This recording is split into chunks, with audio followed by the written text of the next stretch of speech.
надо полностью изработать масло, потому что он должен запечать.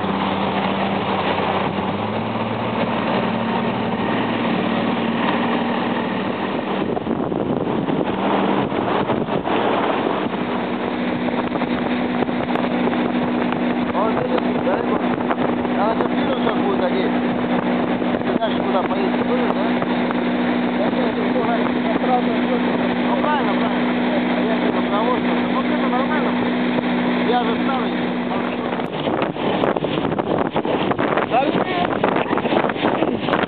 Вообще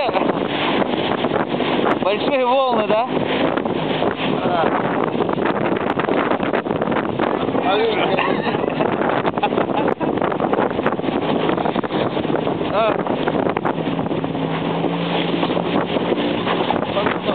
Да я так.